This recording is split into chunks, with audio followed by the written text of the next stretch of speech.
ನಾನು ಅಲ್ಲಿ ಸ್ಪಾಟಲ್ಲೇ ಹೇಳಿದೆ ಎಲ್ಲ ಬೇರೆ land acquire so please start A consultation mechanism because I'm not an expert, you're an engineer, but at least call some of these relevant engineers.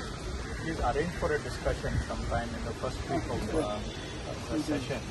ಇದು 1,20,000 payment ಮಾಡಿದ್ದೀವಿ sir. ಹೊಸ ಮನೆ RTC ಎಂಟ್ರಿ ಮಾಡಿದ್ದೀವಿ ಸರ್. ಅದು ಹಂತವಾಗಿ ಬರ್ತದೆ. ಆಯ್ತು ಅಲ್ಲ, ಅವ್ರು ಶುರು ಮಾಡ್ಕೋಬೋದಲ್ಲ. ಅಪ್ರೂವ್ಡ್ ಆಗಿದೆ ತಾನೆ? ಹೊಸ ಮನೆ ಸ್ಯಾಂಕ್ಷನ್ ಆಗಿದೆಯಾ ಇಲ್ವಾ? ಸ್ಯಾಂಕ್ಷನ್ ಆಗಿದೆ. ನಿಮ್ಗೆ ಅಲ್ಲ, ಅದು ಯಾವಾಗ ಮಾಡ್ತಾರೆ ಅವ್ರಿಗೆ ಬಿಟ್ಟಿದೆ. ನಮ್ಮ ಕಡೆಯಿಂದ ಸ್ಯಾಂಕ್ಷನ್ ನಮ್ಮಿಂದ 120 ಕ್ರೆಡಿಟ್ ಆಗಿದೆ ಸರ್. ಹೊಸ ಮನೆ ಪಂಚಾಯತಿಗೆ ಹೋಗೋದು, ಬಟ್ ಈ ಅನುಷ್ಠಾನಕ್ಕೆ ಪಂಚಾಯತಿಗೆ ಹೋಗುತ್ತೆ. ಬಟ್ ಸ್ಯಾಂಕ್ಷನ್ ಇವ್ರಿಗೆ ಇದೆ, ಇವ್ರಿಗೆ ಕೊಡ್ತಿದ್ದೀವಿ. ಅನುಷ್ಠಾನ ನಮ್ಮಲ್ಲಿ ಎಷ್ಟು ಸಂಪೂರ್ಣ ಮನೆ ಆಗಿರುವಂಥದ್ದು 4 ಹಾನಿ, ಪಾರ್ಷಿಯಲ್ ಹಾನಿ ಆಗಿರೋದು 50 ಸೆಂಟ್ ಇದೆ ಸರ್. ಸಂಪೂರ್ಣ ಹಾನಿ ಆದರೆ 4ಕ್ಕೂ ಕೂಡ ನಾವು ಪೇಮೆಂಟ್ ಮಾಡಿದ್ದೀವಿ ಸರ್. 2 ಆಗಿದೆ, ಇನ್ನೆರಡು ಅದ್ರಲ್ಲಿ 3 ಆಗಿದೆ ಸರ್. ಒಂದ್ಸತಿ ಕೂಡ ಇದಾಗಿತ್ತು, 50,000 ಪಾರ್ಷಿಯಲಿಗೆ ಬಂದಿತ್ತು. ಈಗ ಅದು ಒಂದ್ಸತಿ ಆರ್ಜಿಎಸ್ಎಲ್ ಎಂಟ್ರಿ ಆದ ಮೇಲೆ 2ನೇ ಸತಿಗೆ ಎಂಟ್ರಿ ತಗೊಳ್ಳೋದಿಲ್ಲ ಪೂರ್ಣ ಹಾನಿಗೆ. ಹಾಗಾಗಿ 3 ನಾವು ಎಂಟ್ರಿ ಮಾಡಿದ್ದೀವಿ ಸರ್. ಅದು ಬರ್ತದೆ ಸಂಪೂರ್ಣ ಮನೆ ಹಾನಿಗೆ. ಆಯ್ತು. 1.2 ಇವರೇ ಇಮಿಡಿಯೇಟ್ ಪೇಮೆಂಟ್ ಮಾಡ್ತಾರೆ, ಅದರದ್ದೇನು ಸಮಸ್ಯೆ ಇಲ್ಲ. ಈಗ ನಮಗೆ ಅವ್ರಿಗೆ ನೀವು ಕ್ಲಾರಿಟಿ ಕೊಡ್ಬೇಕಾಗಿರೋದು, ಅವ್ರಿಗೆ ಒಂದು ಹೊಸ ಮನೆನೂ ಕೂಡ ಸ್ಯಾಂಕ್ಷನ್ ಅಪ್ರೂವಲ್ ಆಗಿ ಬಂದಿದ್ಯಾ ಇಲ್ವಾ? ಆಗಿದೆ ಸರ್. ಈಗ ಪ್ರಪೋಸಲ್ ಕಳಿಸಿದೀವಿ ಸರ್. RGSL ಅಲ್ಲಿ ಎಂಟ್ರಿ ಆಗಿದೆ ಅಷ್ಟೇ sir. You are the approving authority. ನಾವು ಎಂಟ್ರಿ ಮಾಡಿದ್ದೀವಿ. ಇವ್ರಿಗೆ ಕೊಟ್ಬಿಟ್ಟಿದ್ದೇವೆ ಪವರ್ಸ್. ಇವರ ರೆಕಮೆಂಡೇಶನ್ ಅಪ್ರೂವಿಂಗ್ ಇವರೇ. ಅದನ್ನ ನಾವು ಅವ್ರಿಗೆ ಕಳ್ಸ್ಕೊಂಡು ಕೂತ್ಕೊಂಡ್ರೆ ಡಿಸಾಸ್ಟರ್ ಅಲ್ಲಿ ಆಗೋದಿಲ್ಲ ಅನ್ನೋ ಕಾರಣಕ್ಕೆ ಪವರು ಡಿಸಿಗೆ ಡೆಲಿಗೇಟೆಡ್ ಇದೆ. ಇದು ನಾಳೆ ಗ್ರಾಮ ಸಭೆಗೂ ಹೋಗ್ಬೇಕಾಗಿಲ್ಲ. ಅಲ್ಲ, ಎಲ್ಲಾದ್ರೂ ಇಲ್ಲಿ ಗ್ರಾಮ ಸಭೆ ಅಪ್ಲೈಸ್ ಟು ಎವ್ರಿಬಡಿ, ಅಲ್ಲಿಗೂ ಹೋಗ್ಬೇಕಾಗಿಲ್ಲ. ಅನುಷ್ಠಾನ ಮಾತ್ರ ಅವರೇ ಮಾಡ್ತಾರೆ, ಲೋಕಲ್ ಬಾಡಿ ಅನುಷ್ಠಾನ ಮಾಡೋದು. ಯಾಕಂದ್ರೆ ಅದಕ್ಕೆ ಇವರು ಅನುಷ್ಠಾನ ಮಾಡುವಂತ ಇವ್ರಿಗೆ ವ್ಯವಧಾನ ಮತ್ತು ಆ ನಾಲೆಡ್ಜ್ ಇಲ್ಲ. ಅನುಷ್ಠಾನ ಮಾಡೋದ್ರಲ್ಲಿ ಅವ್ರಿಗೆ ತಿಳುವಳಿಕೆ ಇದೆ, ಬಟ್ ಸೆಲೆಕ್ಷನ್ ಅಪ್ರೂವಲ್ ಇವ್ರಿಗೆ ಕೊಟ್ಟಿದೆ. ನೋಡಿ, ಇದು ಇಮಿಡಿಯೇಟ್ಲಿ ಅಪ್ರೂವಲ್ ಕೊಡಿಸ್ಬಿಡಿ. ಏನಾದ್ರೂ ಪ್ರಾಬ್ಲಮ್ ಇದ್ರೆ ನನ್ಗೆ ಹೇಳಿ, ಚೆಕ್ ಮಾಡ್ಕೊತೀನಿ ಅಷ್ಟೇ. ನಾನು ಹೇಳಿದ್ರಲ್ಲಿ ಏನಾದ್ರೂ ವ್ಯತ್ಯಾಸ ಇದೆ ಚೆಕ್ ಮಾಡಿ.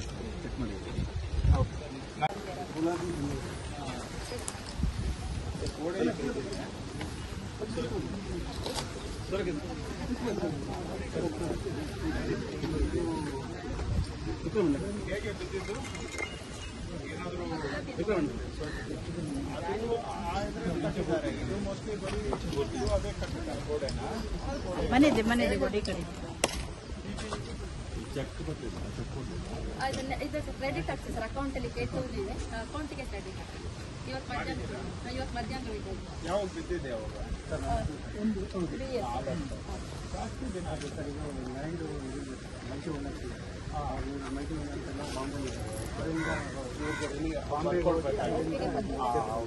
ಇವತ್ತು ಕ್ರೆಡಿಟ್ ಆಗ್ತದೆ ಸರ್, ಎಲ್ಲ ಪ್ರೊಸೆಸ್ ಆಗುತ್ತೆ.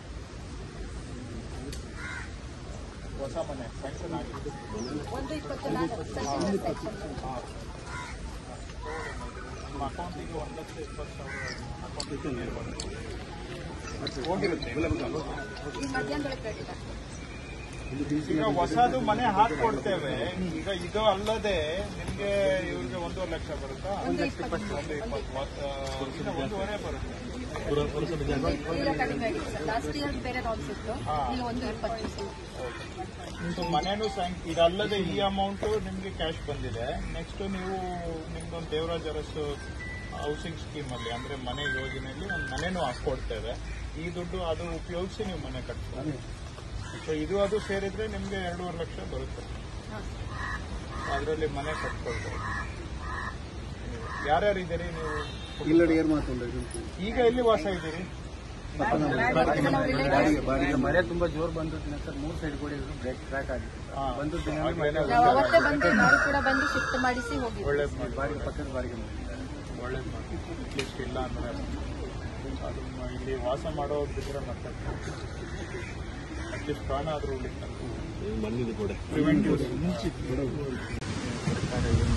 ಯೂರಿಯಾ ಕೇಂದ್ರ ಸರ್ಕಾರದವರು ಈ ವರ್ಷ ರಾಜ್ಯದಲ್ಲಿ ಏನು ಅವಶ್ಯಕತೆ ಇದೆ ಅವಶ್ಯಕತೆಗೆ ತಕ್ಕ ಹಾಗೆ ನಮಗೆ ಯೂರಿಯಾ ಬಂದಿಲ್ಲ.